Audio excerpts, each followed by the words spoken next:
What's up, guys? Welcome back to the Lean and Mean Academy, where we talk about how to take one truck and make big profits. I'm just here in the truck. This is another day that we're gonna have truck talks. Okay, I'm gonna start this little series because it's really easy for me to kind of spread some knowledge and help you guys out in the truck while I'm driving, and I don't have to get all my camera gear out and do a bunch of stuff. But you guys have some good questions that I'm going to be answering. Okay, so if you're brand new to the channel and you're interested in pressure washing and you're doing it, maybe you're doing it a little side hustle right now and you're thinking about getting started in pressure washing, window cleaning. I've done both, and while I haven't built multi-million dollar businesses, I have built multiple six-figure business with either of those services, both of those services. So my thing is all about one truck, keeping it lean, keeping it mean, monetizing that truck that's sitting in the driveway currently right now. It's just driving back and forth to the job that you currently hate. As you guys can see, if you've watched some of my videos, I got a lot of train tracks around my place, dude. Hey, that up and coming neighborhood, you know what I'm saying? So it's up and coming. So today let's talk about window cleaning versus pressure washing. Which business should you start? This is a great question, all right? Great question.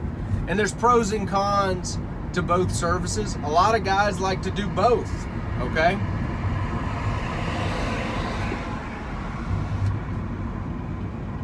A lot of bigger companies out there offer both services. And let me tell you a little backstory here on myself as what I was doing when I first got started. I started off just window cleaning because it was cheap. I was broke, okay? And I don't recommend ever being broke. I don't recommend anybody be broke. But I was. And I was in music, and I was sleeping in my van for a little while. I was in a tough time in my life, and that's the only thing I had access to was a squeegee. I didn't have thousands of dollars to start my business, so what I had to do was I went to Lowe's and grabbed an Ed-A-Ray squeegee, basically knocked down 8th Avenue, got a bunch of window cleaning commercial clients. Really figured I'd break into the residential market for window cleaning, and I was able to close, you know, some really high ticket deals in the residential area over and over again. Let's talk about some, you know, guys are thinking either or. If you're gonna do pressure washing, making window cleaning an add-on can be a good idea. The one thing you really have to understand about window cleaning is that there's a learning curve that is substantial, similar to some parts of pressure washing, but there's a substantial learning curve to operating a squeegee, learning how to operate a water-fed pole, especially at height to where you know that the window's actually been cleaned. Okay, that tool has a learning curve that you have to kind of figure out over time. It doesn't just come, and that type of training is gonna probably be a trial and error situation, because, you know, when I was window cleaning, we would be cleaning the window, clean the heck out of them windows on the 3rd story, you know, and we get like a call back about something, and it was like, it wasn't like we didn't scrub it, right? It wasn't like we didn't rinse it, okay? We did our due diligence, but it's still very tedious. So that's the only reserve I have about going into window cleaning as a business, is because of how many exposures you have to the callback. All right, that's a big negative for me. When I have a lot of exposures to, you know, the whole you missed a spot thing, right, where there can be smudges and streaks and all this stuff, especially if you're working with a squeegee, and if you're working with a water fed and you got to clean some tracks, and people want track cleaning, they want screen cleaning, it's just all very, very, very nitpicky work. Right now, can you make $1,000 a day as a young man cleaning windows? You can. I have. You can. Would I want to ever do that again, now that I am really set up? I have 2 8-gallon-a-minutes on my truck. I have a roof cleaning rig, my lava box, now that I am set up, I would never go back to that type of tedious atmosphere as a lean and mean business, right? I would leave that to a guy who wants to be a specialist. And most of my window cleaning work right now, I just send out, I refer it out to another company. I get tons of calls because I still rank for it, but I don't like doing it because it's inevitably a bit lower ticket than pressure washing is, just overall, right? There's some guys, man, in different parts of the country, they're like, yeah, it's like $200-300 for window cleaning. I'm like, bro, I ain't cleaning no windows for $300. Now, when I was eating beans, I would have done anything for $300, almost anything. But I won't clean windows for that price anymore, and maybe that makes me whatever, I don't know, you know, too good to do it. What, I don't care. I just, if I got leads that I ain't got to do it, I'm not going to do it. So that's how I like to operate my business. But these are some of the pros and cons, right? Pressure washing is, it requires some equipment to move fast. You're gonna have to probably have $10,000, $10,000 worth of equipment to be able to move really, really fast. A 4 gallon a minute can work and it can get some stuff done. You're just not gonna be very fast, especially if you're cleaning a lot of concrete. You don't wanna be taking on a parking garage with a 4 gallon a minute rig. That will literally, you'll be a skeleton. You'll grow old there, and you'll need to have Christmas with the family at the parking garage. You'll need to, it's just, it'll just be a really, really long, you'll have a beard, you know, it'll just be next to obnoxious, okay? So you're gonna have to have some bigger equipment in order to do like apartment complexes and stuff like that, but that's where that real money is. High ticket residential, big commercial stuff, you're gonna be able to get that kind of stuff if you have that kind of equipment and the right marketing. Window cleaning, you know, you got guys who do residential, guys who do like commercial storefront, and then you'll have guys who do high rise. And 98% of the time, the guys who do high rise, this is not all the time, but most of the time, they specialize in high rise, and that's like all they do. And they'll monopolize that with like 2 or 3 other companies in the city, and they'll just do all the high rise in the city.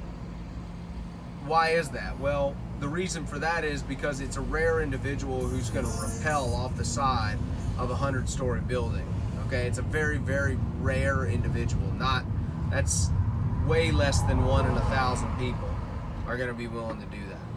So you got to take that into account, right? I just want to kind of present an overarching brain dump of how I think about both services and whether or not you should get involved in it. This is just me off the cuff for you and how I think about it, right?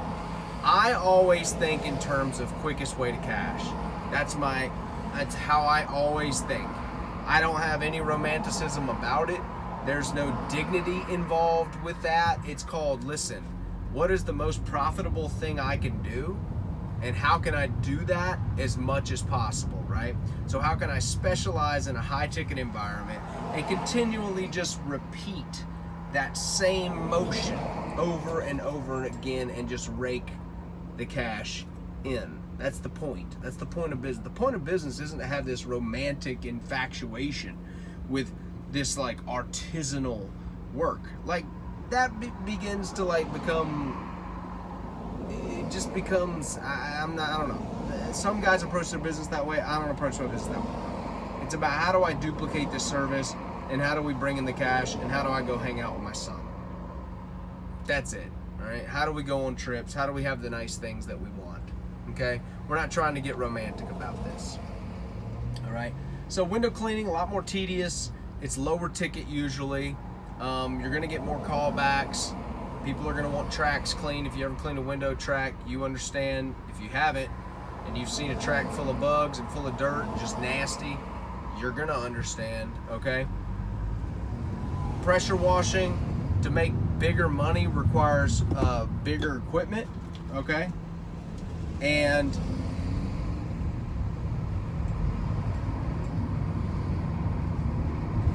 you're gonna have a lot of bottom feeders out there, okay, who are going to be doing it with, you know, at super low tickets, marketing it for next to nothing, and you're going to be working against them, which is easy to do.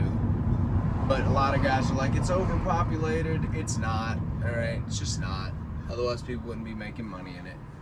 But so just weigh these out, right? Window cleaning, lower ticket, real tedious, specialized. You're always going to have work. Okay, you're always going to have work. There's always going to be windows that need to be cleaned. It's a luxury service.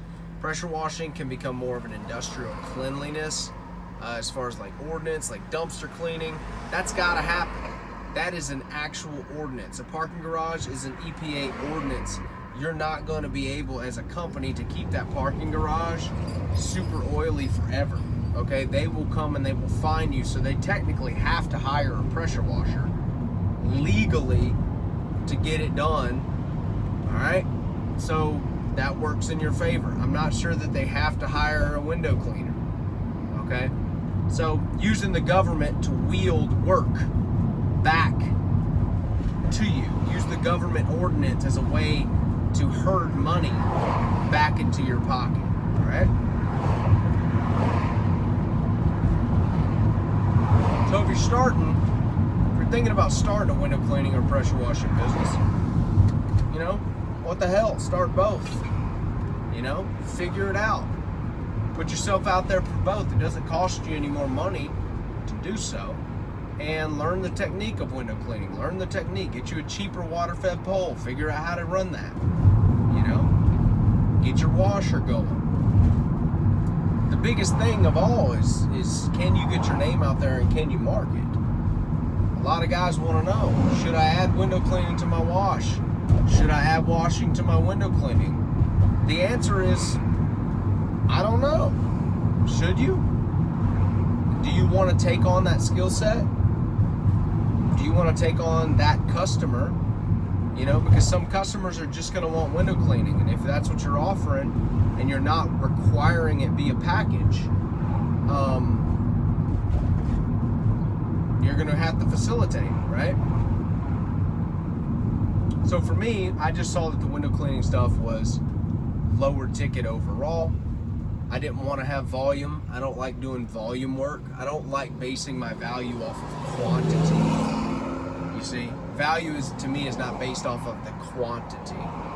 I don't like that. I don't like low ticket stuff ever really in my life. So that's probably one reason that I got out of it and just refer it all to another company, is because they do a ton of it and their model is the opposite of mine.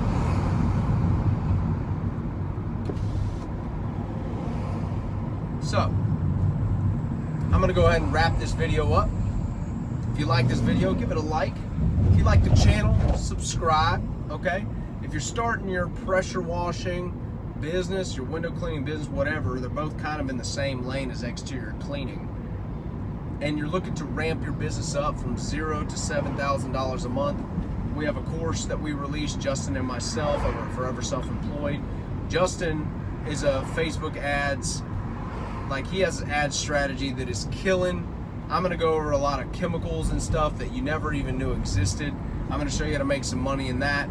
I'm gonna show you how to layer your marketing for long-term production, okay? A lot of guys miss this step and they're 5 years down the road and they can't figure out why they don't have any leads, you know?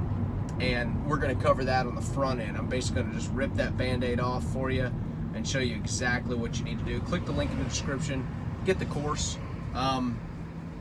It is at $299 right now. We're gonna be adding a CRM section. We're gonna go over some of that stuff. We're gonna be adding a few more things. Justin and I pass ideas back and forth. And once you're in at that price point forever. It's a one-time fee. You'll never have to upgrade. If we up the price on it, you'll never pay the upgrade price. It's just one time. So go ahead and get in now. And I'll see you guys on the inside.